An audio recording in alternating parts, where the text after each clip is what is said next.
Okay, mapagpalang araw po. Pilot din po sa inyong muli. Minsan pa, dito tayo sa tahanan ni Ate Merly upang magdala ng mabuting balita. Okay, para makita lang po natin sila na may kasama talaga tayo. Ayan po, yung anak niya sa likod. Yan. Linggo-linggo po, namamasyal tayo rito. Nagbabahagi tayo ng salita ng Diyos sa Poemen Biblia. Ang Biblia ng mga pastor, ito po, malaki. Poemen. Kaya po tayo gumagamit nito, ibig lang sabihin, gusto nating matuto. Kaya ang tawag po dito, home Bible study. Hindi lang naman po kami ang gumagawa, marami pa pong iba't ibang simbahan na dumadalaw din po. Minsan po, nakakasabay ko pa yung iba eh. Nagkakakwentuhan pa kami, kagaya nung araw na pumupunta ako sa permanent. Meron kong di pinupunta sa permanent, meron din sila pinupuntahan. Kaya pag nagkikita kami ron, nagkukwentuhan kami. Opo, ibang simbahan din sila. Kumbaga, ang ginagawa nila, nagbabahagi din sila sa mga tao ng salita ng Panginoon na nakasulat po sa Biblia. Kasi po, alam niyo po, ako ito, sa totoo lang manood ka ng TV, makinig ka radyo, magbasa ka dyaryo. Punta ka sa social media, anong maririnig mo, makikita mo. Iba-iba, may mabuti, may masama na balita. Pero mas maganda, doon tayo sa magandang balita na nakalagay sa Biblia. Kasi po, yung sinasabi ko, yung kailan ba yun? Kahapon, meron akong kausap na isang babae.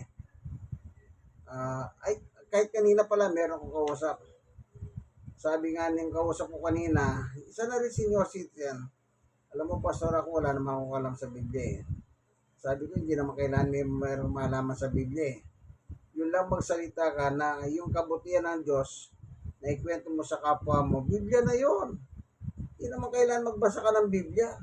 Yun lang yung ginawa ng Diyos na kabutihan sa buhay mo, maikwento mo lang sa kapwa mo, Biblia na kako. Yan ang sinasabi ni Pablo nung araw. Kayo mismo ang Biblia. Kaya sabi ko, kung halimbawa sa kamarites, magbago ka na. Ang magmarites mo na lang yung nasa Biblia. Yung ginawa ng Diyos sa iyo. Lagi ko po sinasabi yan. Bakit? Bibigyan natin ng parangal ng ibang tao. Ba't hindi na lang ang Diyos ang ating parangalan? Mas mahinang pa dyan. Kahit paano ang Diyos meron natin nakikita sa ating buhay. Kaya sana mas wala siyang nakikita ang maganda para sa atin. Napo, tandaan niyo po yan. Kasi ang buhay natin ay nakadikil, ika nga. Ewan ko, ano ba sa Tagalog yun Kawampakan kasi dikil. Kasi kawampakan. Nakalahan, yan. Ang buhay natin, nakalahan po sa Diyos. Hindi nakalahan kung kani-kanino. Even ang ating sarili, hindi nakalahan sa ating sarili. Maging yung pamilya natin, hindi. Nakalahan po sa Diyos yan. Babasahin natin para lang makita ninyo. Baka akala nyo hindi totoo. Unang-una, tayo po ay nilikha ng Diyos. Okay? Hingan na muna natin tulong yung patnubay ng Diyos upang siya pumatnubay sa atin. Panginoon Diyos, sa aming Ama, isang pa samahan mo kami sa aming pagbabasa ng Biblia. Buksan ang puso at isip ng tao upang sa ganon lubos namin maintindihan maunawaan ang iyong salita. Salamat po sa ngalan ni Jesus. Amen. Okay, punta muna tayo sa creation ng tao. Ang sabi sa libro ng Genesis, ibig sabihin ng Genesis, simula. Sa mas maintindihan natin salita, lingwahe. Genesis 1, 26 at 27. Pagkatapos, sinabi ng Diyos, ngayon, likhain natin ang tao ayon sa ating larawan, ayon sa ating wangis.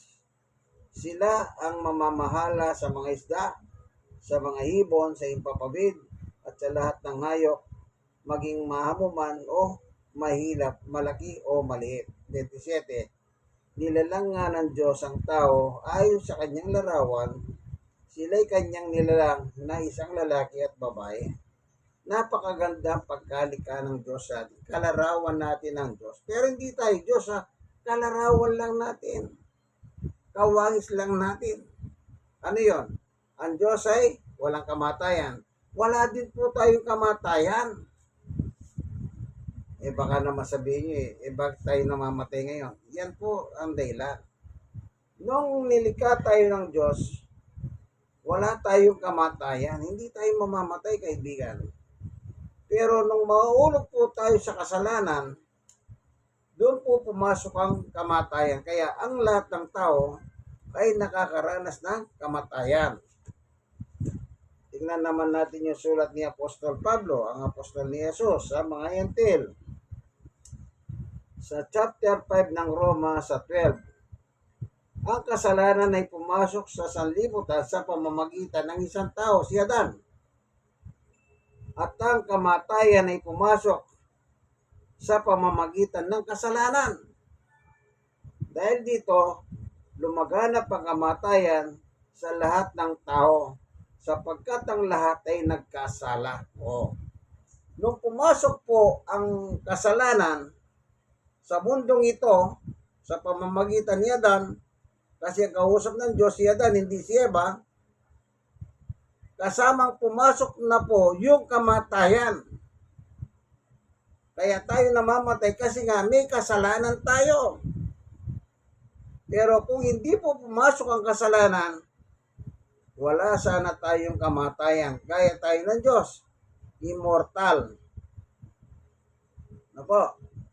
Kaya nung pumasok ang kasalanan sa pamamagitan ni Adan, pumasok din po ang kamatayan. Kaya lahat tayo, ang sabi ni Pablo, nakakaranas ng kamatayan ng tao. Ngayon, tayo po ay nilikha ng Diyos for the purpose of, ito, sa iyong sulat din ni Pablo, dito sa unang Korinto. Anong sabi ni Apostol Pablo? Tingnan po natin ang kanyang epistola. Anong layunin? Bakit tayo nilikha ng Diyos o nilalang ng Diyos? Ito po. Unang Korinto 6, 19 at 20. Babasahin ko po. Hindi ba ninyo alam ng inyong katawan ay templo ng Espiritu na nasa inyo at ipinagkaloob ng Diyos sa inyo? Hindi ninyo paghahari ang inyong katawan. 20. Sapagkat binili na kayo sa isang halaga, kaya't gamitin ninyo ang inyong katawan upang maparangalan ng Diyos. Yung mga mananampalataya sa panahon na ito po ang salita ni Pablo sa kanila. Binili na kayo ng dugo ni Jesus. Kaya gamitin ninyo ang inyong katawan upang ang Panginoon Diyos na may bigay ng inyong katawan, ng inyong buhay ay maparangalan siya. Pero ang ginagawa ng tao, baliktad na po eh. Tingnan nyo na lamang po ito sa social media. Si dating Pangulong Duterte, the past president, ang pumalit sa kanya si Marcos ngayon eh. Kung titignan po natin sa kasaysayan, wala na pong pinakamasamang presidente kundi si Duterte. Ayos sa mga napapanood natin sa social media. Bakit? Sabi nga po nila, yung mga ibang politiko umayos yung droga. Ang problema ng napulgar, kaya pala pinapatay yung mga drug lord. Sila na po pala yung drug lord eh. Nangyari po yan, napulgar yan sa Senado, sa kanilang investigasyon. Na yung mga datawan ni Duterte, kumanta na. Hindi lang kumanta si Bato, pero totoo niyan, kasama pala si Bato sa mga pumapatay. Sino nagbulgar? Si Duterte rin. Yan. Si Bato, senador. DDS din yan. Davao Death Squad. Eh, yung dalawa, bumaliktad na kasama ni Duterte na pulis din sa Davao. Ano po? Kaya pala pinapatay nila yung kakompetensya. Gusto nila sa kanila na lang magmumula ang droga. Kaya pala kinaibigan ng Inchit. Oh. Isipin nyo po, ngayon panahon nito, ang dami pa rin panatiko sumusunod sa kanila. Pero ginawa tayo ng Diyos para maparangalan ng Diyos. Ang pinaparangalan po nila yung mga politiko. Sa social media, ay, kay Sara kami, ay, kay Bongbong kami. Oh. Ang Diyos ba'y napaparangalan dyan? Hindi po. Hindi. Ang pinaparangalan mo ngayon, yung politiko. Kaya sabi ko, ano ba yan? May record na, may inamin na. Inamin ni Duterte, pumatay siya ng tao. Inamin ni Duterte, nagnakaw siya, naubos na ngayon nilakaw ko, sabi niya. Pero, ganun pa rin ang pagsunod ng tao. Nasaan po yung karangalan ng Diyos dyan? Nasaan yung sinasabi ni Pablo? Oh, isipin nyo na lang, dahan-dahan. Nasaan ang karangalan ng Diyos? Samantalang ang sabi ni Pablo, nilikha tayo ng Diyos for the purposes, Oh, gamitin ninyo ang inyong katawan upang maparangalan ng Diyos. O sino pinaparangalan ngayon? Politiko! O si Bong Revilla na involved. Ano sabi ng mga supporter niya? Walang ginawang ganyan yan. O, kita nyo? Nakakulong na din yan. Dapat mayroon namang musgado. Ayan na natin ang musgado. Gumulong aso. Ang justice system. Kaya wala pong karangalan ng Diyos sa tao.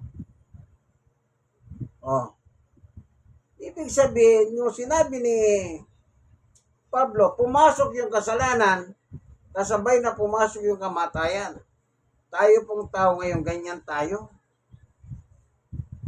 Oh. Yan, napag-usapan lang namin ni Ate Carmen kanina. Ay, Ay, Ate Merly, Carmen, kabila Carmen pala. Si Ate Merly, yung kapitbahay niya, yung tungkol sa drugs, buti nagbago pala daw po. Oh. Kaya medyo maseso ang buhay, nakapagpatayo ng bahay. Kaya kung di nagbago yun, baka at least, meron silang natutunan. Nagbago. Paano kung ayaw mo pang magbago naman? Kaya ang Diyos mo ay nawawalan ng karangalan sa tao. So, sinong masaya yan? Di natural, isa lang ang diablo. Kaya kasi ang diablo ang promotor ng kasalanan. Ang diablo, si Satanas. Kaya po naparito si Jesus, ito, upang wasakin ang gawa ng diablo sa buhay ng tao. Tayo kasi bilang mga tao, kahit na mangako kayo, ito, yun na lang tungkol sa bagong taon. Pag naputukan ka ngayon, ano sasabihin mo? Ay, hindi na ako ulit. Ang yabang mo pa, hindi na ako ulit eh. Yung bayaw ko nga. Kakaputo kayo, naputukan niya mata, hanggang sa namatay. Nangangako bang hindi na, yan nasa na ngayon?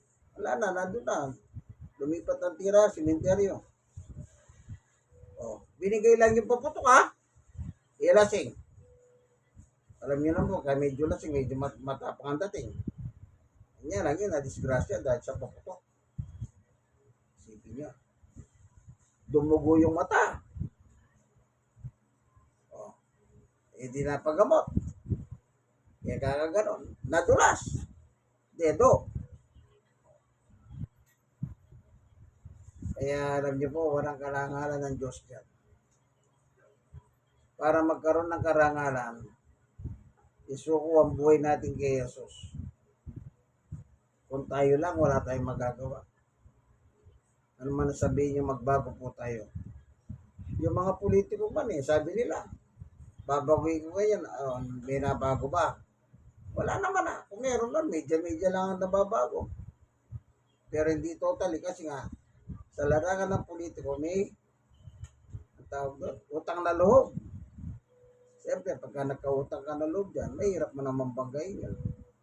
Kasi, tinulungan ka, kaya ka nakapwesto.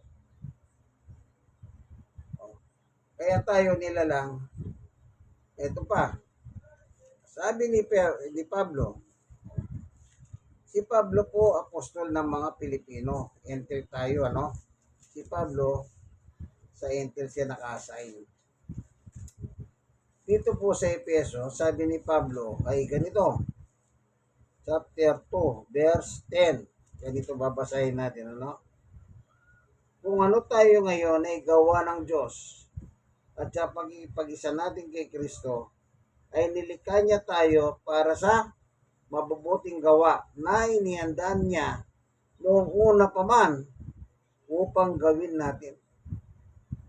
O, inihandaan pala tayo ng Diyos sa mabubuting gawa noong una pa man, before na tayo likahin ng Diyos. Nakalahan po tayo sa mabubuting gawa. Pero anong ginawa ng tao? Ito, manood kayo sa social media, balita, magbasa kayo sa dyaryo, manood kayo, makinig kayo ng radyo. Matutuwa ba kayo?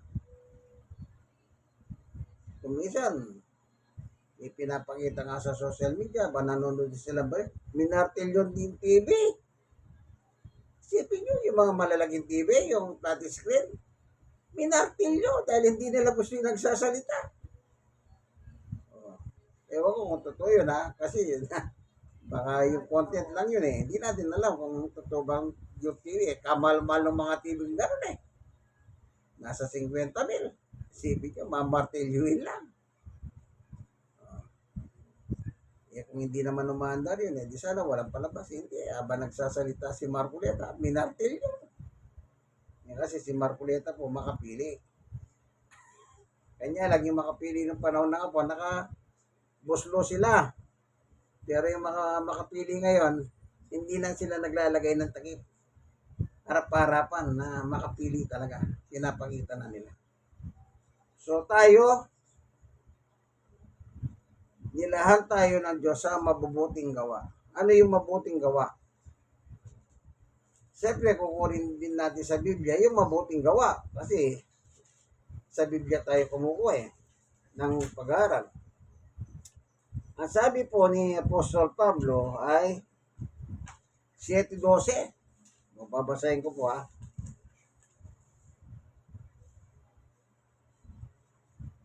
Roma chapter 7 verse 12. Kaya nga ang kautusan ay banal at ang bawat utos ay banal, matwid at mabuti.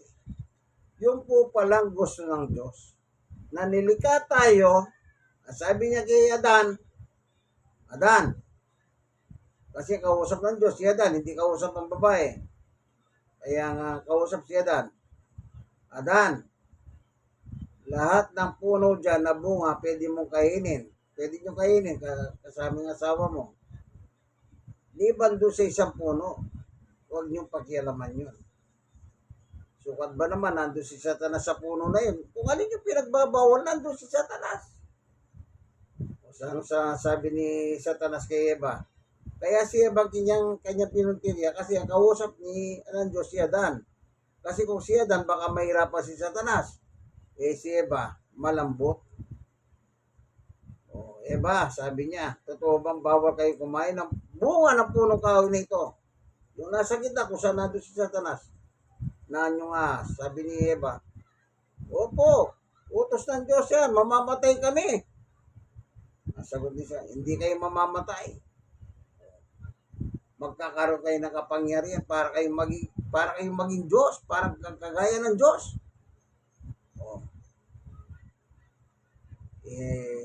Tama-tama yung bunga naman na sinabing ganyan ni Eva ay ni Satanas. Parang napakasarap kainin. Naglaway ang Eva. Kinain at pinakain yung asawa. Si Adan. Doon po pumasok yung kasalanan. Dahil yung salita ng Diyos, huwag niyong kakainin yung bunga ng punong kahoy sa gitna ng halamanan. Yung paglabag sa salita ng Diyos, Diyos po sila nahulog, hindi dahil sa kinain yung bunga, kung ano man yun. Kaya pag hindi mo susundin ang utos ng Diyos, doon po nagagalit ang Diyos sa tao. O, tingnan nyo, meron bang katibayan yan? Meron po sa Biblia yan. ang utos ng Diyos. Kaya tinuro tayo ni Jesus eh. Naalala niyo po ba yung kantang, ay hindi kanta, panalangin ng Ama namin? Ngayon ginawa ng kanta kasi yun eh. Dati walang hindi kanta yun eh. I-recite mo lang yun, yung Ama namin nasa langit ka, ganon. Pero ngayon, nilagyan na nila ng kanta, ginawa nilang kanta. Kaya mas gumanda siya. Ano yung nakapaloob doon? Mateo 6:9. Sabi ni Jesus, ganito kayo manalangin. Ama namin nasa langit ka, sambahin ang ngalan mo. Sa verse 10, dumating nawa ang iyong kaharian dito sa lupa. Anong kasunod? Sundin nawa ang iyong kalooban dito sa lupa para nang sa langit. Bakit sinabi ni Jesus yan? Kasi po, from creation, habang tumatakbo ang panahon, hanggang dumating po tayo sa bagong taon, wala na pong ginagawang mabuti ang tao eh. Isipin nyo, sa simula pa lang nakita ng Diyos ang masamang gawa ng tao. Mismong ang Diyos po eh. Di ba creation? Genesis chapter 1. Dito pa lang sa chapter, tingnan natin ha. Dito pa lang sa chapter 6, chapter 1, chapter 2, chapter 3. Chapter 3, doon nagsimula yung kasalanan ng tao. Kaya doon natin ba? Chapter 4, chapter 5, chapter 6. Tingnan nyo po yung sinabi ng Diyos. Sa kapal nito, ito palang manipis na to. Ito sinabi ng Diyos. Nakita ni Yahweh na laganap na ang kasamaan ng tao sa daigdig. Kita nyo po. Ang tao ko konti pa lang. Pero anong ginawa ng tao? Masama. Diyos ang may sabi niya. Nakita niya. Bakit? Alam nyo, kahit nasa langit ang Diyos, nakikita niya ang galaw ng tao. Hebreo 11:3. Ayag sa harapan ng Diyos lahat ng gawin ng tao. Gumawa man siya sa kadiliman, kita. Gumawa man ng araw, kita. Ng Diyos. Bakit? Siyempre lumikha sa atin eh. Kita nyo po. Sa chapter 6 pa lang nakita na ng Diyos, laganap ng kasamahan ng tao dito sa daigdig. Na kung saan, dyan po nilagay ang tao sa daigdig. After na nilikha po, si Adan at Eva, o Eva at Adan, nilagay sa lupa. Ito yung daigdig.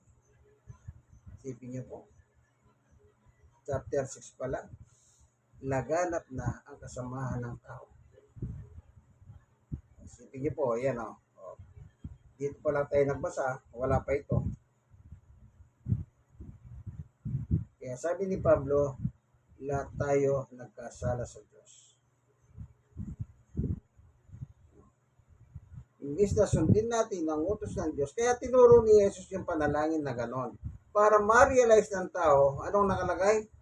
Ama namin, nasa langit ka, sambahin ang ngalan mo, dumating nawa ang iyong kaharian dito sa lupa, sundin ang kalooban mo. O anong sabi niya? Sundin nyo ang kalooban ng Diyos. Kasi nga po, hindi na po natin sinusunod. Sinusunod natin yung sarili nating kalooban. Hindi na yung kalooban ng Diyos na lumikha sa atin, nagbigay ng buhay at tininga. Kaya ang Diyos walang karangalan sa atin. Walang pwede magsabi sa harap ng Diyos, sa akin meron kang karangalan. Wala! Kaya sabi ni Pablo, lahat nagkasala at hindi nakahabot sa sukatan ng Diyos. Pero, pinadala si Jesus, the purpose is, tayo naman po ay iayos. Ito, pangulit. Ang sabi ni Juan, sa unang Juan kaya po dumating si Jesus dito sa lupa, ang sabi ni Juan ay ito. Sa unang 1, chapter 3, verse 4. Ang bawat nagkakasala ay lumalabag sa kautusan ng Diyos. Kaya ang Adan, sabi ng Diyos, Adan, lahat ng bunga ng punong kahoy, pwede niyong kanin, liban lang doon sa isang puno na yung kung saan nandun ang Satanas. At yung bunga ng puno na yun ang pinakialaman ni Eva at ibinigay kay Adan. Kaya nahulog sa kasalanan dahil sa salita ng Diyos na hindi sinunod ni Adan. Ang bawat nagkakasala ay lumalabag sa kautusan ng Diyos sapagkat ang kasalanan ay paglabag sa kautusan. Kasalanan. Anong bunga ng kasalanan? Kamatayan, death penalty. Kaya tayo namamatay. Verse 8. Ang nagpapatuloy sa pagkakasala ay kampo ng dyablo. Kita niyo po, kampo na. Sapagkat sa simula pa ay nagkakasala ng dyablo, kaya't naparito ang anak ng Diyos, si Jesus, upang wawasakin ang gawa ng dyablo. Ang trabaho ni Jesus ngayon, wawasakin yung ginawa ng dyablo sa ating katawan. Yun po ang trabaho ni Jesus. Kaya pinadala si Jesus upang wasakin ang gawa ng dyablo, upang sa ganon, para saan? Para po hindi tayo parusahan sa impyerno. Kasi pag hindi natin tinanggap si Jesus, ayun, hindi ka makakaligtas sa parusa ng Diyos, ang impyerno. Kaya abang buhay po, meron lakas, pagkakataon, suko ang buhay kay Jesus para ang Diyos mabigyan ng karangalan sa atin. Salamat sa iyo, Panginoon Diyos, na tinuturuan mo kami na bagamat kami po yung mga tao, oo, ang likas po sa amin ng katigasan ng ulo, kaya nagtsatsaga kang turuan mo kami. Salamat po at liliwanag mo ang iyong turo at aral sa pamamagitan ng Biblia. Salamat po sa ngalan ng aming Panginoong Yesus. Amen. Po, ito ang inyong kaibigang Jesus, Brother Manny Bautista. Dito po tayo sa barangay 102, Sonid, District 1, Tondo, Manila. Sa tahanan ni Ate Merly, ang tatay at nanay ng kanyang sambayan. God bless us all po. Bye!